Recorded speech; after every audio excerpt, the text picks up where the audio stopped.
My name is Sierra Mercer, I am 28 years old, and the moment the certified letter hit my kitchen counter I knew the quiet little life I had built in this gated ridge community near Bend was about to get torn open with the kind of precision only family can manage. I was standing in my home office, still in the same oversized sweater I had worn for 3 straight days of client calls, when the envelope arrived. The return address belonged to a regional credit bureau I had never done business with. Inside was a clean, cold notice informing me that a $175,000 renovation loan, taken out in my name, had gone into formal default 30 days earlier. My credit score had already dropped far enough that 2 of my long-term clients would see the red flag the next time they ran a background check. If you have ever watched your own signature get weaponized by the people who were supposed to protect it, drop a comment and tell me where you are watching from. Hit like if you know exactly how fast blood can stop feeling thicker than water. I did not scream. I did not cry. I simply read the letter twice, set it down, and started laughing under my breath because of course it was them. Of course the one favor I had agreed to just for the paperwork had turned into a financial landmine with my name stamped on every piece of shrapnel. My mother showed up 40 minutes later. She did not knock. She used the spare coat I had given her the previous winter when the roads iced over and she claimed she might need a place to stay. She walked straight into the kitchen, set her designer tote on the island like she owned the granite, and looked at the letter still sitting between us.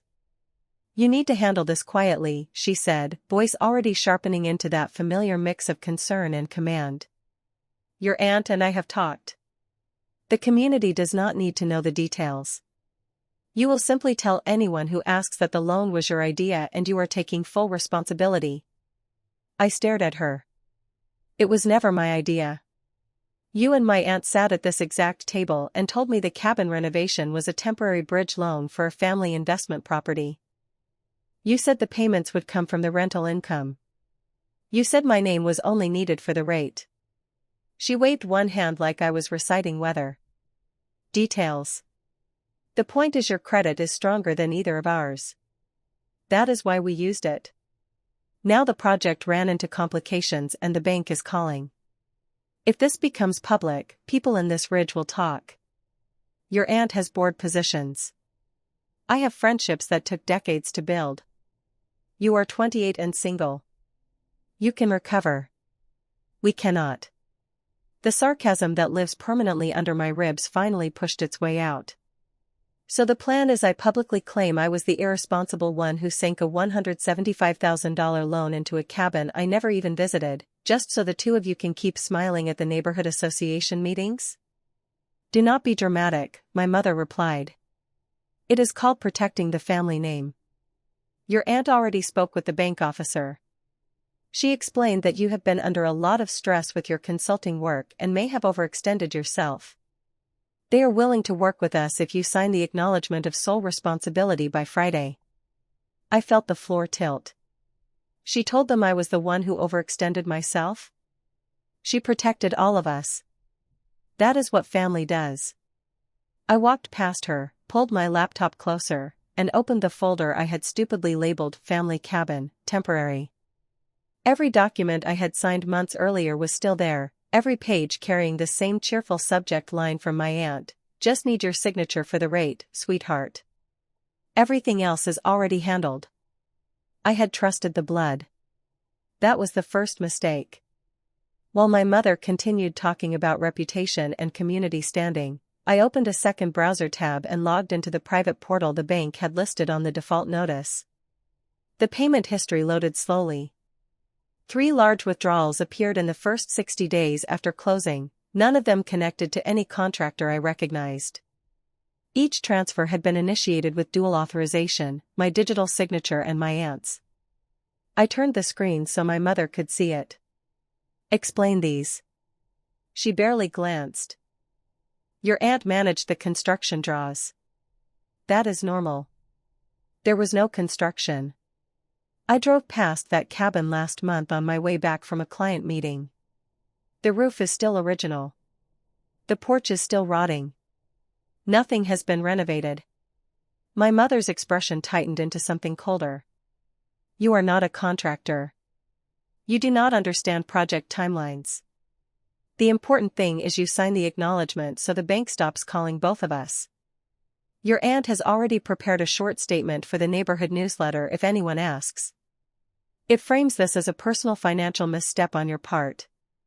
Clean. Contained. I closed the laptop. You want me to publish a lie that damages my professional reputation so the two of you can keep yours polished. I want you to stop acting like the victim, she said. You are the one with the flexible career. You work from home in yoga pants. We are the ones with real standing in this community. Do not make this harder than it has to be. The bitterness in my chest settled into something sharper and quieter. I did not raise my voice. I simply told her the conversation was over and that she needed to leave. She paused at the door long enough to deliver one final instruction. Friday, Sierra. Sign it by Friday or the bank will escalate, and then everyone will know. Including the clients who trust you with their brands. After the door closed, I stood in the middle of my kitchen and stared at the letter until the words stopped making sense. Then I did the only strategic thing I could think of. I texted the one person outside the family who had ever seen my full financial picture, Cole Ellison, the accountant friend who had helped me set up my consulting LLC 2 years earlier. His reply came in under a minute. Forward me everything. Do not sign a single additional page. I sent the default notice, the payment history, and the original email thread from my aunt. While I waited for his response, I opened the community app the Gated Ridge used for official notices. A new post from the Homeowners Association had gone up that morning. It was short, carefully worded, and already collecting polite concern from neighbors. Residents are reminded that any member experiencing financial difficulty is encouraged to reach out privately to the board rather than allowing matters to become public. Stability protects all of us. No names were mentioned. None were needed. My phone buzzed again. This time it was Riley Ashton, the neighbor 2 doors down who had always been friendly in the distant, careful way people in these communities prefer. Hey. Just saw the HOA post. Everything okay over there? Heard some quiet talk this morning about a default connected to your place. Wanted to check in. I stared at the message until the screen dimmed. Then another notification arrived, this one from a client I had worked with for 18 months. The subject line was polite. The body was not. Sierra, we received an anonymous note this morning suggesting we review the financial stability of anyone handling our brand accounts. Can we schedule a quick call tomorrow? Just want to make sure everything is solid on your end. I set the phone down carefully, as if any sudden movement might crack the remaining pieces of the life I thought I controlled. Somewhere between the default notice, my mother's demand, and the first quiet ripple of professional doubt, the truth settled in with perfect clarity. Blood had never been the shield. It had only been the perfect cover. The truth about blood being nothing more than a convenient cover settled deeper into my chest as the afternoon light faded across the ridge, and I refused to let the quiet panic turn into anything useful for them. I spent the next 3 hours forwarding every document I had to Cole Ellison while my phone kept lighting up with careful, concerned messages from people who suddenly remembered they lived in the same gated community. Riley Ashton sent a second text asking if I needed help sorting whatever the HOA was hinting at. I left it unanswered. Concern in places like this always carried a second edge. Cole called just after 6. His voice stayed even, the way it did when he was looking at numbers that refused to add up in anyone's favor. I traced the 3 large draws, he said. None of them went to any licensed contractor in Deschutes County. 2 of them landed in an account that lists your aunt as the primary holder. The third bounced through a short-term personal line that was closed 6 weeks later. There is no renovation. There never was. I closed my eyes and let the sarcasm do the work of keeping me upright. So the family investment property was just a very expensive way for my aunt to move money while using my credit as the polite middleman. That is the clean version, Cole answered. The Messier version is that the dual authorization on those transfers required both your digital signature and hers. Someone had access to your authentication app during the window those draws were approved. You need to check your device history. I did. 3 login attempts from an IP address I did not recognize appeared in the same 72-hour stretch the money had moved. I had been out of town on a client site visit. My mother had stayed at my place to watch the house. The bitterness sharpened into something colder. I was still staring at the login log when a new email arrived from a woman named Maya Whitfield, a marketing director I had collaborated with on 2 major campaigns over the past year. We were not close friends, but we had always operated on a quiet mutual respect. Her message was short and carefully worded. Sierra, I received an anonymous note this afternoon claiming that anyone currently contracting with you should review recent financial filings connected to your name. I do not usually give anonymous tips much weight, but the language felt specific enough that I felt I should ask you directly. Is everything all right on your end? There it was. The secondary crack I had expected. A trusted professional contact now questioning whether loyalty still made sense. I typed a calm reply assuring her the situation was a private family matter already being handled, then deleted the draft and sent nothing. Explanations only feed the people who prefer the version that damages you most. By the following morning the pressure had multiplied. My mother called 3 times before 9. I let every one of them go to voicemail. The messages were variations on the same theme. Friday was still the deadline. The bank officer was growing impatient, and any delay would force the matter into the open where everyone would have opinions. She never once asked how I was. She only asked whether I had signed yet. Around noon my aunt finally entered the conversation directly. She did not call. She sent a group text that included my mother and, for some reason, my cousin Tyler Quinn. Sierra, your mother explained the misunderstanding. The draws were temporary liquidity while we waited on a contractor who later fell through. It is not theft. It is unfortunate timing. Sign the acknowledgement so we can close this quietly and protect the family's standing in the ridge. Tyler can drive the papers over this afternoon if that helps. Tyler replied almost immediately with a string of nervous emojis and a promise that he was just trying to keep the peace. I muted the thread. Cole sent another update an hour later. He had found the original loan application. My mother had been listed as a secondary contact. My aunt had supplied the projected rental income numbers that the bank had used to approve the higher amount. Both sets of figures were inflated far beyond anything the cabin could ever have produced. This was never a bridge loan, Cole wrote. This was a controlled extraction that required your signature to look legitimate. The anonymous notes going out to your clients are not random. Someone is actively managing the narrative so that when the default becomes fully public, the blame already has a name attached. I was still reading his message when the next notification arrived. It came from an encrypted tip line the regional bank used for internal fraud reports. The subject line read simply, Anonymous Submission, Mercer Cabin Loan. I opened it. Attached were screenshots of the same 3 transfers Cole had already traced, plus a short memo that appeared to have been written on my aunt's personal stationery. The language was careful but unmistakable. It outlined a plan to reallocate available family liquidity through the stronger credit profile and to contain any fallout by framing the primary signer as solely responsible. The date on the memo was 3 weeks before I had ever been asked to sign. The mid-story ground shifted under me in one clean, irreversible moment. This had never been a desperate scramble after the project failed. The project had been designed to fail in a way that left my reputation holding the bag. I forwarded the entire tip packet to Cole without a single added word. His reply came back in under 4 minutes.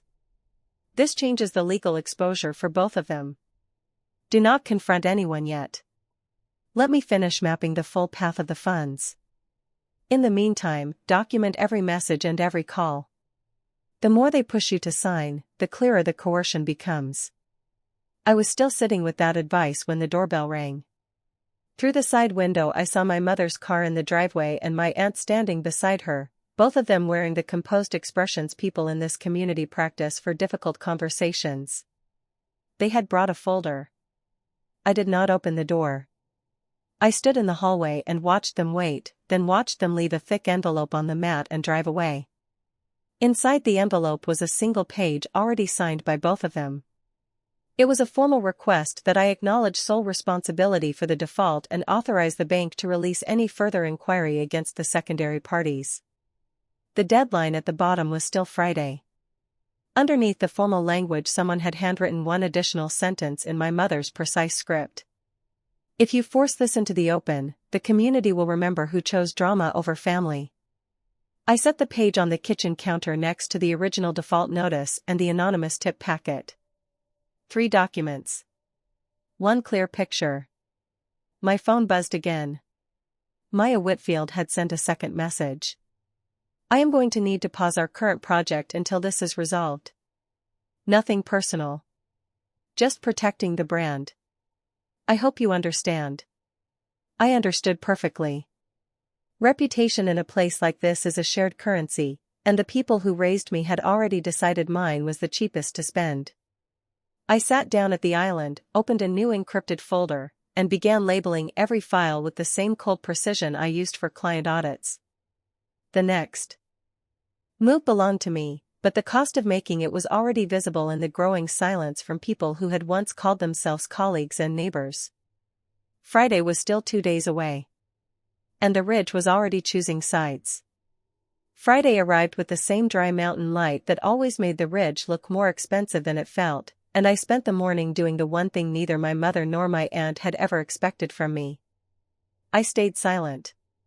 Cole Ellison called at 9 with the completed fund map. Every dollar of the $175,000 loan had been accounted for.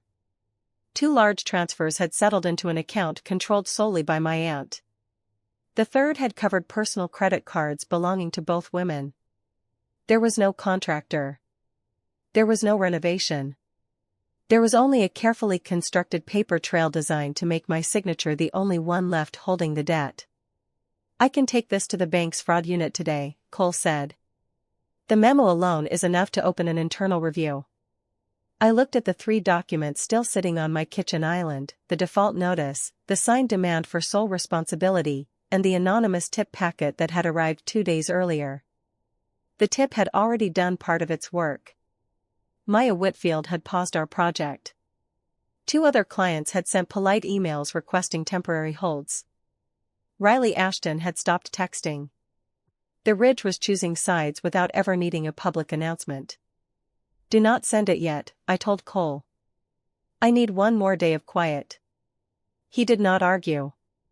He simply said he would wait for my word. At 11 the doorbell rang again. This time I opened it. My mother stood on the mat with my aunt half a step behind her. They both carried the same composed expressions they had practiced for every difficult conversation in this community. My cousin Tyler waited by the car, looking like a man who wished he had stayed home. We need your signature, my mother said. The bank officer, Daniel Crow, is holding the file open until 5 o'clock. After that it becomes a formal collection matter and the entire ridge will hear about it through the association channels. I did not invite them inside. I stood in the doorway and let the cold air move between us. I read the memo, I said. The one that planned the reallocation 3 weeks before anyone asked me to sign. The one that framed me as the responsible party from the beginning. My aunt's face tightened for half a second before the practiced calm returned. That memo was a private planning note. It does not change the fact that your name is on the loan. Sign the acknowledgement so we can contain this. Contain it for whom? I asked. You already spent the money. You already sent the anonymous notes. You already made sure every professional contact I have in this area questions my stability. What exactly is left to contain? My mother stepped closer. You are being deliberately difficult. This community runs on reputation. If you force a public fight, people will remember the daughter who chose drama over family. Your consulting work can move. Our lives cannot. I looked at both of them and felt the last thin thread of obligation finally snap. The sarcasm that had carried me through the week settled into something quieter and final. I am not signing, I said. I am not taking sole responsibility for money you moved. I am not publishing any statement that protects your standing at the cost of mine. And I am not discussing this with either of you again. My aunt's voice dropped into the tone she used when she wanted the last word. If you refuse, the bank will pursue you. Your credit will take years to recover. Clients will leave. You will be the one who looks unstable. I already am the one who looks unstable, I answered. You made sure of that. The difference is I am finished helping you do it. I closed the door. Through the side window I watched them stand on the mat for almost a full minute before they walked back to the car. Tyler glanced once toward the house, then climbed into the back seat without speaking. The car disappeared down the ridge road. I spent the rest of the afternoon on a single set of actions. I forwarded the complete file, default notice, transfer records, the memo, and every text and email, to Daniel Crowe at the bank with a short note stating I would not sign any acknowledgement of sole responsibility and that any further communication should go through written channels only. I then blocked my mother's number, my aunt's number, and the group thread that included Tyler. I sent Cole a final message authorizing him to release the full packet to the bank's fraud unit the following morning. By evening the first quiet consequences arrived. Lena Vargas, the current HOA board member who lived 3 doors down, posted a carefully neutral notice on the community app reminding residents that private financial matters should remain private and that public speculation only damaged the reputation of the entire ridge. No names were used. None were required. Within an hour the post had collected more supportive comments than any announcement in recent memory. Maya Whitfield sent one last email. I think it is best we end the collaboration permanently. Nothing personal. The brand simply cannot absorb any associated risk right now. I archived the message without reply. 2 days later the bank formally recorded the default under my name. The fraud review Cole had initiated would take months, possibly longer. In the meantime my credit carried the full weight of the $175,000 loss. 3 additional clients requested holds on current projects. Riley Ashton began taking a different route on her morning walks so she would not pass my driveway. The Ridge had made its decision with the same quiet efficiency it used for everything else. I did not fight the narrative in public. I did not post explanations. I did not request meetings with the HOA or attempt to clear my name among the neighbors who had already chosen the version that required the least discomfort from them. The cost of boundaries was isolation, and I paid it without negotiation. 1 week after the door closed for the last time I received a final text from an unknown number that still somehow carried my mother's phrasing. You have made your choice. Do not expect contact again. I deleted it, then blocked the number. The ironic part settled in slowly, the way mountain weather does. The anonymous tip that had exposed the memo had also made the entire situation visible enough that the community decided the safest story was the one my mother and aunt had prepared from the beginning, the unstable younger woman who overextended herself and then refused to take responsibility. My aunt kept her board positions. My mother kept her social calendar. I kept the quiet of a house that no longer received unexpected visitors and a phone that no longer lit up with careful concern. 6 months later the fraud review was still pending. My credit remained damaged. Most of my local client base had moved on. I continued working remotely with companies outside the state, the kind of work that never required anyone in Bend to know my name. The Ridge stayed beautiful and expensive and carefully polite. I stayed inside the house I still owned and the silence I had chosen. There was no dramatic reclaiming of money. There was no public apology. There was only the steady knowledge that I had stopped participating in the version of family that required my reputation as payment. Blood ties had masked the truth for years. Boundaries finally removed the mask. What remained was quieter than I expected and lonelier than I had prepared for, but it was mine. I sat at the same kitchen island where the first letter had landed and looked out at the Ridge as evening settled. The bitterness was still present, but it no longer needed an audience. Detachment had become its own form of peace. Thank you for listening to my story. Would you cut contact if the people who raised you decided your reputation was the easiest currency to spend?